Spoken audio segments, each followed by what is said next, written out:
नमस्कार दोस्तों, Bharat sir biology channel में आपका स्वागत है। आज हम लोग बहुत ही महत्वपूर्ण टॉपिक्स की चर्चा करने वाले हैं, जो कहीं न कहीं आज के परिवेश में बहुत ही प्रासंगिक है और ख़ास करके कोरोना जैसे महामारी में हर जगह इसकी चर्चा है कि प्रतिरक्षा तंत्र, इम्यूनिटी, इम्यून पावर, रोग निरोधी क्षमता है क्या और इसे कैसे हम बूस्टअप करेंगे। तो हम इसे एक उदाहरण के द्वारा पहले समझें कि आपके घर के 2 सदस्य 4 से 5 किलोमीटर की दूरी साइकिल से यात्रा की और यात्रा के बाद आते हैं तो एक व्यक्ति को सर्दी हो जाती है, खांसी हो जाती है और दूसरा व्यक्ति को नहीं होता है। एक व्यक्ति को जो सर्दी हो गई, दोनों ने समान दूरी तय किया, समान रास्ते थे, समान परिस्थितियां थी, लेकिन एक को सर्दी होना यह दर्शाता है कि उनके शरीर में रोग से लड़ने की क्षमता स्वस्थ व्यक्ति के बनस्पत कम है, इसलिए उन्हें सर्दी हो गई। आप प्रायः घर में देखते होंगे, एक ही साथ कभी कभी बहुत से लोग भीगते हैं, एक ही साथ कहीं घूमते हैं, एक ही साथ अन्य काम करते हैं। एक कुछ लोगों को सर्दियां हो जाती है, कुछ लोग बीमार पड़ जाते हैं और कुछ लोग नहीं पड़ते हैं। तो बीमार पड़ते हैं, इसका मतलब उनके शरीर में रोग से लड़ने की क्षमता यानी इम्यून पावर उनका कमजोर है। और जो अप्रभावी रहते हैं, जो बीमार नहीं पड़ते हैं, स्वस्थ रहते हैं, इसका मतलब उनमें रोग से लड़ने की क्षमता अच्छी है, पुष्ट है, इसलिए वह बीमार नहीं पड़े। तो सबसे पहले मुझे समझना है कि रोग से लड़ने की क्षमता यानी प्रतिरोधी क्षमता या प्रतिरक्षा, इम्यूनिटी, मानव शरीर के अंदर 11 अंग तंत्र है। जैसा कि आप जानते हैं, चाहे वह त्वचा तंत्र हो, कंकाल तंत्र हो, पाचन तंत्र हो, श्वसन तंत्र हो, उत्सर्जन तंत्र हो, तंत्रिका तंत्र हो, प्रजनन तंत्र हो, अंतःस्रावी तंत्र हो, संवेदी तंत्र हो या फिर प्रतिरक्षा तंत्र हो। इस तरह से 11 अंग तंत्र में एक प्रतिरक्षा तंत्र भी है। और जब हम अपने घर से बाहर निकलते हैं, यूं कहे तो हमारे चारों ओर हमेशा छोटे छोटे जीव यानी सूक्ष्म जीव, माइक्रोब्स, माइक्रोस्कोपिक ऑर्गेनिल्स रहते हैं, चाहे वो बैक्टीरिया हो, वायरस हो, फंगी हो, प्रोटोजुअन्स हो, एल्गी, ये सब ऐसे जीव है। There are so many microbes like bacteria, fungi, algae, protozoans, and virus. They are present in our environment, around us. They affect us. तो ये जो सूक्ष्म जीव है वो लगातार हमारे शरीर में, चाहे वो भोजन के माध्यम से हो, संपर्क के माध्यम से, हवा के माध्यम से हो या किसी को छूने से हो, इस तरह से हमारे शरीर में जाता रहता है। और हमारे शरीर के अंतर्गत एक डॉक्टर है, हमारे शरीर के अंदर भी एक डॉक्टर है जो लगातार उसका इलाज करता है, लगातार उससे लड़ता है। वो डॉक्टर कौन है पता है दोस्तों? वो डॉक्टर है WBC, white blood cells, internal doctor कहा गया है, जिनको दूसरा नाम ल्यूकोसाइट्स है। WBC को ल्यूकोसाइट्स भी कहते हैं। तो ये हमारे शरीर के अंदर का प्रतिरक्षा तंत्र को मजबूत करते हैं। वही जो WBC है रोग से निरंतर लड़ते हैं और हम स्वस्थ रहते हैं। जब वो कमजोर पड़ जाते हैं तो हम बीमार पड़ते हैं। तो आइए बात करें कि कोई आपसे यह पूछता है कि इम्यूनिटी यानी प्रतिरक्षा या रोग निरोधक क्षमता, इम्यूनिटी पावर है क्या? तो आपका जवाब होगा रोग निरोधक क्षमता, बीमारियों से लड़ने की शक्ति है। बीमारियों से लड़ने की शक्ति है, जो व्यक्ति को स्वस्थ रखने में सहायता करती है। तो इम्यूनिटी है क्या? बीमारियों से, रोगों से, बीमारियों से यानी रोगों से लड़ने की शक्ति है, क्षमता है। Ability of an organism to fight the disease causing organism, वैसे सूक्ष्म जीव जो रोग उत्पन्न करते हैं उससे लड़ने की जो क्षमता है जीवों के अंदर, व्यक्तियों के अंदर, वही उनके प्रतिरोधी क्षमता है। तो हर व्यक्ति में की प्रतिरोधी क्षमता, इम्यूनिटी अलग अलग होता है। तो इम्यूनिटी प्रत्येक व्यक्ति में रोग प्रतिरोधक क्षमता बेहतर अगर है तो उसके क्या लक्षण है? अगर आपकी इम्यूनिटी मजबूत है तो क्या लक्षण हो सकते हैं? स्वस्थ और सेहतमंद रहना। जिनकी इम्यून पावर, जिनकी इम्यूनिटी स्ट्रॉन्ग है, वे स्वस्थ और सेहतमंद रहते हैं। शारीरिक एवं मानसिक रूप से वे मजबूत रहते हैं, वे जल्दी डरते नहीं है, घबराते नहीं है। आने वाले पीढ़ियों को भी स्वस्थ रखते हैं। जो स्वस्थ रखते हैं तो क्योंकि उनकी पीढ़ी आने वाली पीढ़ी में इनहेरिट नहीं होता पर, और परिवार को गंभीर बीमारियों से ये बचाते हैं। अगर इम्यून सिस्टम डेवलप है तो बीमारी नहीं होगी, उसे कोरोना भी नहीं होगा। उसके शरीर में आएगा तो उसकी इम्यून डेवलप उसे मार देगा।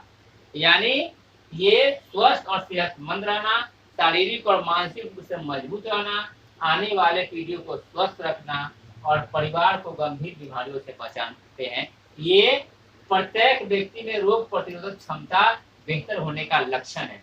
आइए हम बात करें रोग प्रतिरोधक क्षमता कमजोर होने के लक्षण। What is the characteristics of low immunity power, या क्या कारण है कमजोर होने का कारण? तो क्यों कमजोर होता है? आपके अंदर रोग से लड़ने की क्षमता क्यों कमजोर है?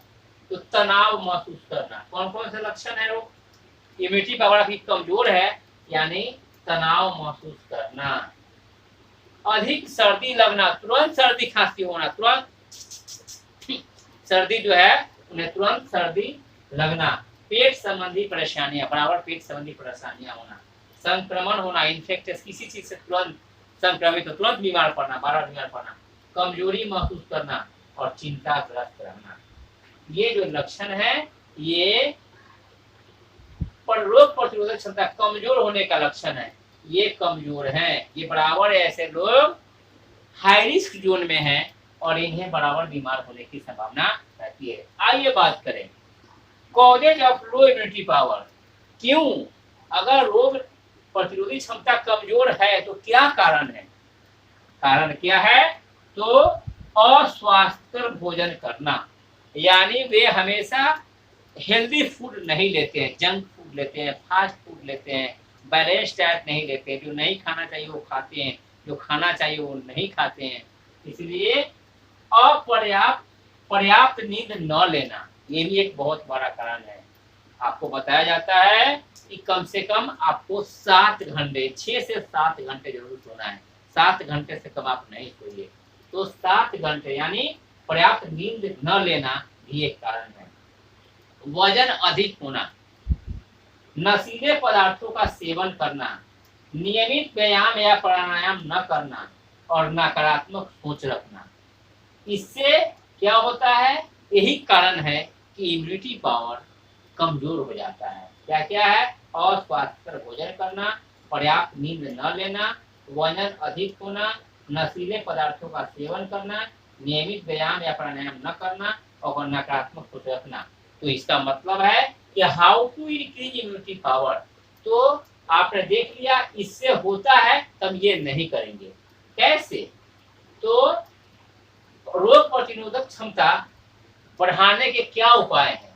कैसे बढ़ाया जाएगा? तो पौष्टिक और स्वास्थ्यकर भोजन करना है और खास करके वैसा भोजन करना है जिसमें विटामिन सी प्रचुर मात्रा में हो, जैसे नींबू है, आंवला है, खट्टे पदार्थ उसको आपको सेवन करना है। इसके अलावा विटामिन डी भी अच्छी मात्रा में लेना है। धूप का सेवन करना है, सुबह में आधा घंटा कम से कम धूप का सेवन करना है। शहद लेना है, शहद हनी को लेना है। नियमित रूप से व्यायाम और प्राणायाम करना है। भरपूर नींद लेना है, नींद अच्छी लेना है। नशीले पदार्थों का सेवन नहीं करना है। संतुलित वजन बनाए रखना है। शरीर का वजन हमेशा संतुलित बनाए रखे। वजन बढ़ना भी बीमारी का दावत देना है। वजन बढ़ने का मतलब बीमारियां, तरह तरह की बीमारियां शरीर में होने लगेंगे। सबसे पहले डायबिटीज और ब्लड प्रेशर। और सकारात्मक सोच रखना है, हमेशा पॉजिटिव सोच रखना है। हमें नकारात्मक न अपने लिए न किसी के लिए हमें सोच नहीं रखनी है। तो हमने देखा कि इम्यूनिटी क्या है, रोग से लड़ने की क्षमता है, और जिसका ये स्ट्रांग होगा उसे कोई बीमारी नहीं होगी। इसके कमजोर होंगे वो बार बार ये पार पड़ेंगे। तो इसे आप प्रतिरोधक क्षमता क्या है, इम्यूनिटी क्या है, प्रत्येक व्यक्ति की क्षमता का क्या लक्षण है, कमजोर होने का क्या लक्षण है, क्यों कमजोर होते हैं, और ये कैसे हम बढ़ाएंगे, इसे आप नोट करेंगे। इसके बाद हम बात करेंगे कि इम्यूनिटी कितने प्रकार के होते हैं। तो इम्यूनिटी जो है वो दो तरह के होते हैं। इम्यूनिटी दो तरह के होते हैं। वे कौन कौन से हैं? तो इम्यूनिटी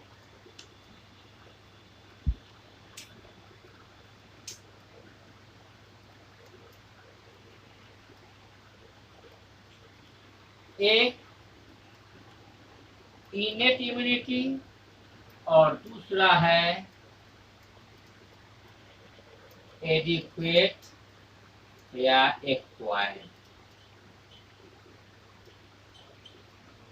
तो इनेट इम्यूनिटी जिसका हिंदी होता है जन्मजात। क्या होता है? जन्मजात। तो इसको कॉन्जेनाइटल भी कहते हैं, इनेट या कॉन्जेनाइटल इम्यूनिटी। ये कैसे है? वैसे इम्यूनिटी जो बाय बर्थ, जन्म के साथ ही मिल जाता है। हम आपको पिछले वीडियो में बताए थे कि माँ का दूध बच्चों के लिए सर्वोत्तम आहार है, और खास करके जन्म के समय जो गाढ़े पीले रंग का जिसमें कोलेस्ट्रॉल नाम का पदार्थ पाया जाता है, वो अगर पहला दूध माँ का अगर बच्चे पीते हैं तो उसमें काफी उनमें इम्यून पावर डेवलप करने हो जाता है, और रोग से लड़ने की क्षमता प्राकृतिक रूप से वो आ जाती है। तो इसीलिए वो जन्म के साथ ही बच्चों को मिल जाता है उपहार के रूप में माँ के दूध के द्वारा। तो वैसा इम्यूनिटी पावर जो जन्म के साथ मिलता है वो, और दूसरा है एडिक्वेट एक्वायर्ड, यानी अर्जित प्राप्त करके। यानी बहुत से ऐसे इम्यूनिटी पावर के बहुत से वैक्सीन हम लोग लेते हैं, चाहे वो बीसीजी का हो, हेपेटाइटिस बी का हो, मीजल्स का हो, MMR हो, पोलियो हो, ये सभी टीके जो है समय पर लेकर के और इम्यूनिटी को बूस्टअप किया जाता है। तो इस तरह से इम्यूनिटी दो तरह से होते हैं, इनेट और एडिक्वेट। तो हम लोग देखा कि हमारे शरीर में WBC जो है, जिसको ल्यूकोसाइट्स कहते हैं, WBC ल्यूकोसाइट्स, ये इंटरनल डॉक्टर है, और यही हमारे शरीर में रोगों से हमें बचाते हैं।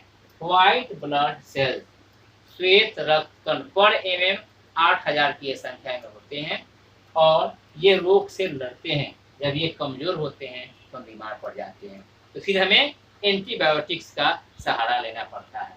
तो अब हम लोग बात करें कि एंटीबायोटिक्स, अगर इम्यूनिटी मजबूत है तो बीमार नहीं पड़ेंगे, अगर इम्यूनिटी कमजोर हो गई तो हम बीमार पड़ जाएंगे। अब हम बीमार पड़ेंगे तो स्वस्थ कैसे होंगे? तो हम लोग बात करते हैं इम्यूनिटी की। जब हमारा इम्यून सिस्टम कमजोर पड़ जाता है तो क्या होता है? हम बीमार पड़ते हैं, और जब हम बीमार पड़ते हैं तो हमें क्या चीज़ चाहिए? तो हमें एंटीबायोटिक्स चाहिए। क्या चाहिए? एंटीबायोटिक्स, प्रतिजैविक चाहिए। ये प्रतिजैविक होता क्या है? तो प्रतिजैविक prepared by harmless bacteria and fungi. ये जो एंटीबायोटिक्स है, प्रतिजैविक्स है, ये हानि रहित वैसे सूक्ष्म जीव जो हानिकारक नहीं होते हैं उनसे यह बनाए जाते हैं, और स्पेशली बैक्टीरिया और फंजाई से बनते हैं। और स्पेसिफिक डिजीज के लिए स्पेसिफिक एंटीबायोटिक्स का इस्तेमाल होता है, जो एंटीबायोटिक्स पैथोजेंस को मारता है, रोगाणु को मारता है या उसके प्रभाव को कम करता है, और हमारे इम्यून सिस्टम बढ़ जाती है और हम निरोग।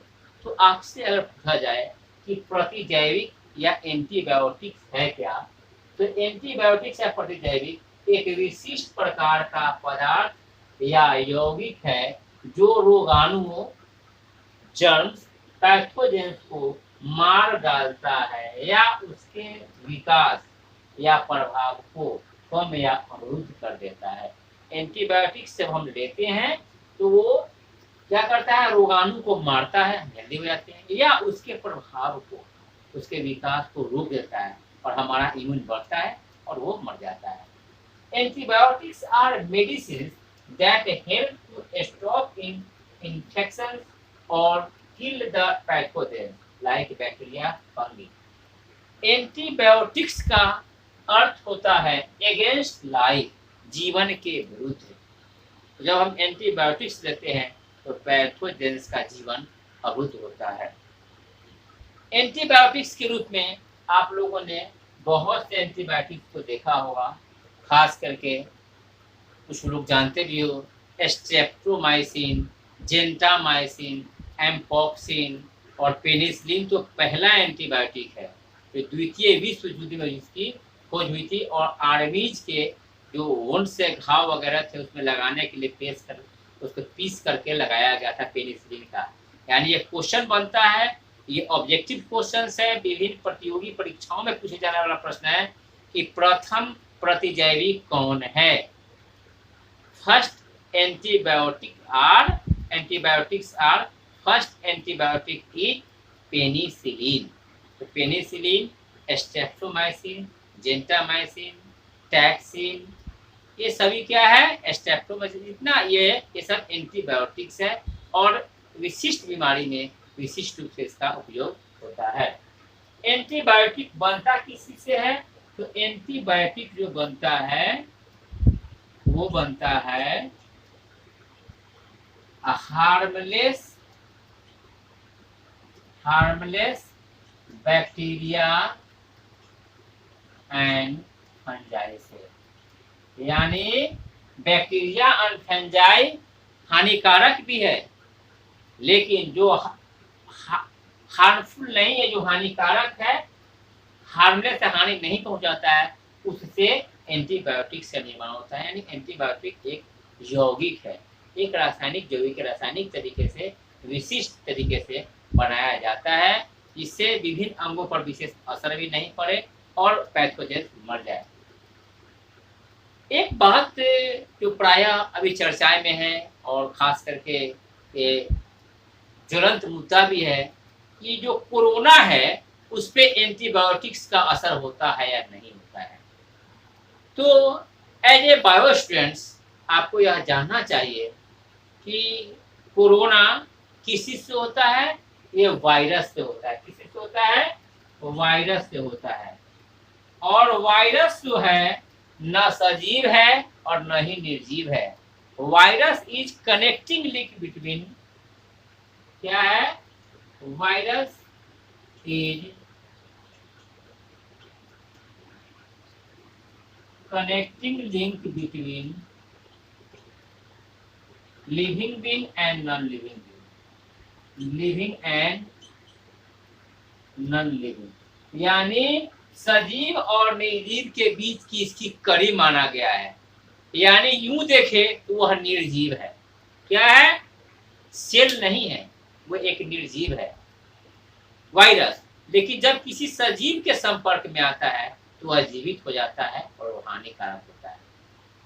बैक्टीरिया और वायरस, एंटीबायोटिक्स का असर बैक्टीरिया पे पड़ता है, वायरस पे पड़ता है, और एंटीबायोटिक बैक्टीरिया और फंजाई पे पड़ता है, वायरस पे नहीं पड़ता है। और इसीलिए कोरोना का इलाज जल्दी संभव, इसके लिए एंटीबायोटिक्स कुछ नहीं बन पाता है। किसी भी वायरस डिजीज के एंटीबायोटिक्स बनाने के नहीं बन पाता है, क्योंकि उसका असर उस पर नहीं हो पाता। इसका क्या कारण है? तो हम इसके स्ट्रक्चर की ओर देखें। आप बैक्टीरिया की बात करते हैं, एक सेल है, एक वेल डिफाइंड सेल वाल है, उसके अंदर साइटोप्लाज्म है, सेल ऑर्गेनेल्स है, न्यूक्लियस है, न्यूक्लिक एसिड्स है, डीएनए और आरएनए। वायरस के अंतर्गत सेल वाल नहीं होता है, विषाणु के में कोशिका भित्ति नहीं होती है, उसके बाद उसमें साइटोप्लाज्म कोशिका द्रव्य नहीं पाया जाता है, सेल ऑर्गेनेल्स कोशिकांग नहीं पाए जाते हैं, और उसमें सिर्फ न्यूक्लिक एसिड डीएनए और आरएनए पाया जाता है, और ये डीएनए और आरएनए प्रोटीन की एक परत से जमी होती है। तो मेटाबॉलिक एक्टिविटी या जैव प्रक्रिया, जब कोई एंटीबायोटिक होता है तो उसके जैव प्रक्रिया द्वारा सेल नष्ट होते हैं, तो ऑलरेडी वायरस सेल है ही नहीं, तो नष्ट कैसे होगा? इसलिए कहा जाता है कि साबुन से या इसे धोने से उसकी जो लेयर है, ऊपर की लेयर, प्रोटीन की लेयर, वो खत्म हो जाती है, और खत्म होने के बाद उसका अस्तित्व खत्म हो जाता है। तो एंटीबायोटिक्स का असर वायरस पे नहीं हो पाता है, इसीलिए वायरस के लिए एंटीबायोटिक्स मुश्किल काम होता है। तो इस तरह से एंटीबायोटिक्स हम लोग समझ गए कि एंटीबायोटिक्स जो है एक विशिष्ट प्रकार का पदार्थ या यौगिक है जो रोगाणुओं को मार डालता है या उसके विकास को अवरुद्ध करता है, और जब हम बीमार पड़ते हैं तो हमें एंटीबायोटिक्स का सहारा लेना पड़ता है, जिससे कि हम जिस रोगाणु से पीड़ित है वो रोगाणु से मर जाते हैं और हम स्वस्थ हो जाते हैं। अब हम लोग बात करेंगे आगे, एंटीबायोटिक की बात करेंगे, वैक्सीनेशन या टीका की बात करेंगे। तो जब इम्यूनिटी पावर कमता है तो हम बीमार पड़ते हैं, एंटीबायोटिक्स लेते हैं। और क्या ऐसी कोई प्रक्रिया है जो हम शुरू से, जन्म के बाद से ही अपने अंदर इतना इम्यून सिस्टम को बढ़ा ले कि बीमार नहीं पड़े? तो उसके लिए प्रक्रिया है वैक्सीनेशन। वैक्सीनेशन यानी टीकाकरण। और आप लोग भी अवगत है, खास करके आपको भी, जब आप नवजात शिशु के रूप में आए थे उस समय से लेके और 8-9 साल तक आपके बहुत से टीके पड़े होंगे, और आपको कुछ एहसास भी होगा, कुछ याद भी होगा, और बहुत क्या क्या करके आप रोए भी होंगे। और बीसीजी का टीका तो जन्म से लेकर 2 सप्ताह के अंदर में ही आपको पड़ा होगा। टीका है क्या? तो टीका की खोज के बारे में बड़ा रोचक कहानी है। एडवर्ड जेनर 1695 उन्होंने 1795 में टीका की खोज किया था। टीका की खोज किसने किया? एडवर्ड जेनर ने। एडवर्ड जेनर साहब ने टीका की खोज के लिए उन्होंने एक अनुभव किया, एक चीज देखा कि जो व्यक्ति गाय के संपर्क में थे, और खास करके अगर उस गाय को चेचक है तो उस व्यक्ति को चेचक नहीं होता, यानी गाय के संपर्क में रहने वाले व्यक्ति को चेचक नहीं होता था। यानी उस गाय से चेचक का वैक्सीन उन्होंने बनाया था। इसका मतलब यह हुआ कि कुछ ऐसे सूक्ष्म जीव है जो जिस सूक्ष्म जीव से ऐसे रासायनिक के द्वारा दवा तैयार की जा सकती है, इसको शरीर में थोड़ी सी मात्रा अगर प्रवेश करा दिया जाए दवा के रूप में या मौजूद से, तो रोग विशेष के प्रति जो है इम्यून पावर बढ़ सकता है। तो वैक्सीनेशन जो टर्म है टीकाकरण, वो लैटिन भाषा वैक्का या वैक्सीनिया से लिया गया है, और इसका अर्थ होता है काउ पॉक्स। वैक्का या, तो टीकाकरण है क्या? A vaccine is a biological process that provides acquired immunity to a particular infectious disease. तो ये वैक्सीन हो गया। This process is called vaccination. This process is called vaccination. Vaccine को लेने की प्रक्रिया को वैक्सीनेशन। टीकाकरण वह विधि है जिसके द्वारा सूक्ष्म रोगाणुओं को, यहाँ पॉइंट करने की बात है, सूक्ष्म रोगाणुओं को किसी विशिष्ट रसायन के माध्यम से विकसित कर किसी मनुष्य के शरीर में सुई लगाकर या दवा के रूप में पिलाकर प्रवेश कराया जाता है, चाहे वो सुई लगा के या ओरली पिलाकर किया जाता है। तो इस तरह से हमारे शरीर में ये विशिष्ट रसायन के माध्यम से विशिष्ट प्रकार के जो है एक रोग निरोधी क्षमता का विकास कर देते हैं और वे क्या कहलाता है, टीका कहलाता है। अब हमें जब आप छोटे बच्चे देते हैं और तुरंत 1 सप्ताह के अंदर में उसे ये टीका पड़ जाता है और जिसका नाम है, कुछ वैक्सीन है जो BCG बैसिलस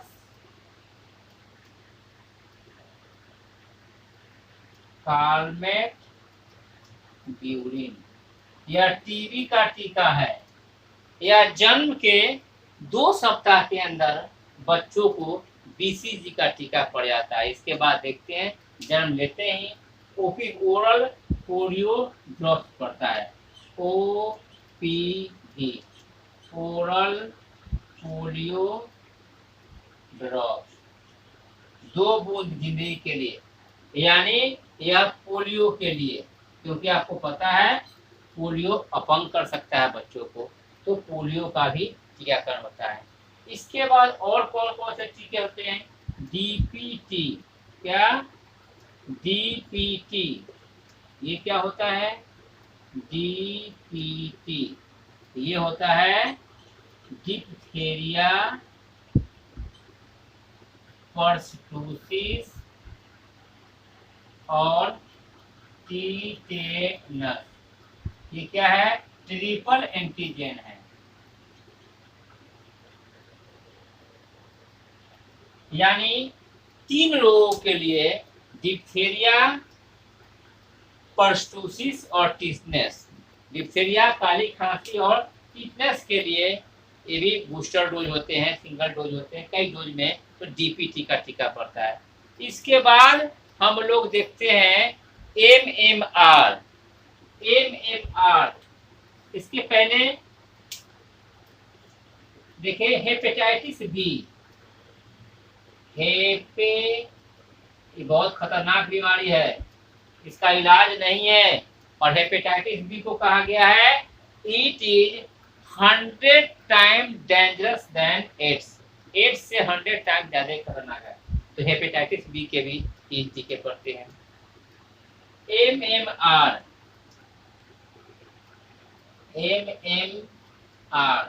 ये क्या है, तो मीजल्स, मम्स जिसको बर्फुली करते हैं, और रूबेला, ये ट्रिपल एंटीजन है। 3 बीमारियों को के प्रति रोग निरोधक क्षमता करने के लिए MMR के टीके। इसके बाद स्पेशली एक मीजल्स के भी टीके हैं। ये सामान्य टीके हैं, खसरा जिसको बोलते हैं, ये बच्चों को दी जाती है। यानी दैट मीन्स ये दे देने से बच्चों को इन रोगों के प्रति, चाहे वो टीबी हो, पोलियो, हेपेटाइटिस बी हो, मीजल्स हो, मम्स हो, रूबेला हो, पर्टूसिस हो, टिटनेस हो, डिप्थीरिया हो, इसके प्रति इम्यून बढ़ जाता है, शरीर में एक रोग निरोधी क्षमता का विकास हो जाता है। इससे वे उस बीमारी से ग्रसित नहीं होते हैं, और यदि होते भी है तो जल्द ठीक हो जाने की संभावना रहती है। इस तरह से वक्त के साथ और भी टीका बन रहा है। एक समय आएगा तो कोरोना वायरस के लिए वैक्सीन आ जाएंगे, लगा दिए जाएंगे, और भी बहुत से फ्लू वगैरह आते हैं। तो इस तरह से समय समय पर ये टीका, बच्चों टीका बनते हैं, और टीका दे देने से क्या है, बच्चे सुरक्षित महसूस करते हैं। इस तरह से प्रतिरक्षा तंत्र, टीका के द्वारा क्या है, प्रतिरक्षा तंत्र को विकसित किया जाता है। तो फ्रेंड्स, आज के इस वीडियो में हम लोगों ने इम्यून सिस्टम, एंटीबायोटिक्स और वैक्सीनेशन की चर्चा किया। मुझे विश्वास है कि आप समझे होंगे और ये हमारी ज़िंदगी से जुड़ी हुई पहलू थे। मुझे विश्वास है कि आपको अच्छा लगा होगा।